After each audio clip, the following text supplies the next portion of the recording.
bug our apartment, and I'll hear the snippiness in my voice. I keep making resolutions to moderate it. Sometimes I succeed for weeks, or at least days at a time. You were the one who was worried, I went on more gently. He looked up from the paper again and arched one eyebrow. You were, I insisted. Abby had come up with the idea a few weeks earlier. If we trusted Susanna, who lived 2 floors below us in the building, to babysit her, surely we'd let her take Abby across the park to school. But when it came to potential harm to those he loved, Charlie worked from a grim actuarial table of his own. He had insisted on grilling Susanna, talking to her parents, and extracting promises from Abby about waiting for traffic lights, steering clear of strangers, and sticking to Susanna's side like glue, though he knew as well as I that she wasn't likely to stray. The cachet of arriving in the company of a girl from the upper school was too heady. I'd had my own reservations, though I'd kept them to myself. I knew my tendency toward overprotection had more to do with my childhood than with my child. That morning Abby had gone off to school without me. I was handling it splendidly. I had followed her to the door without expressing last-minute worries and warnings. I hadn't had to fake allergies to cover tears.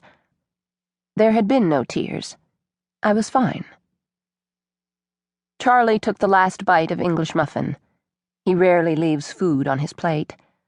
A man who has grown up to a constant chorus of reminders of children starving in Europe, and not anonymous children either, isn't likely to.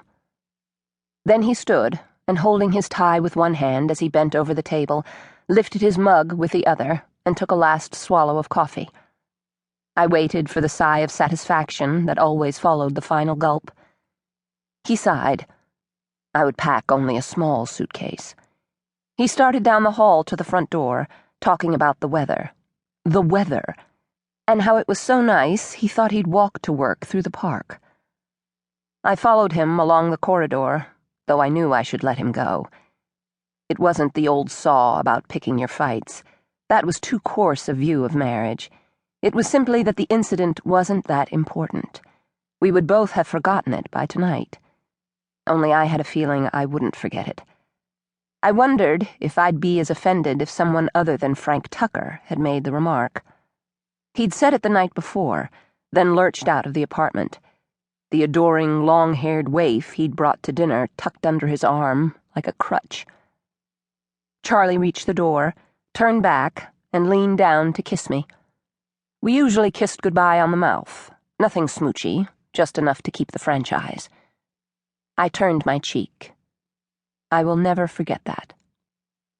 One tweed shoulder was already through the door. So that's it? We're going to pretend nothing happened?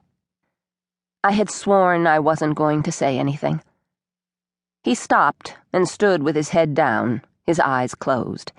It was his patient stance, and it was a ruse. Everyone thought he was unflappable. I knew what it cost him. Nothing did happen. Where were you last night? He turned back to face me. You know what he's like when he gets in his cups. If we know what he's like, why do we keep inviting him to dinner? I waited through another long-suffering pause. He thought those moments of silence demonstrated his reasonableness. I found them more provocative than a taunt. Because he's an old friend, and because I want to persuade him to start writing for the magazine again. Anyway, I thought you thought he was a stand-up guy. That was a long time ago. For one specific act. All I'm saying is that the comment was insulting, and you could have called him on it. Now there's an idea whose time has come. Get into a fight with a drunk, who, when he's fried, likes nothing better than taking swings at old friends and busting up the premises. What if he'd said those things about Negroes? He didn't. Or Jews. Would you have called him on it then? That's different. Why? He stood staring at me from the depths of his murderous patience. Look, he said quietly, I'm not suggesting you had an easy time of it, but your ancestors weren't auctioned off in a southern slave market, nor did your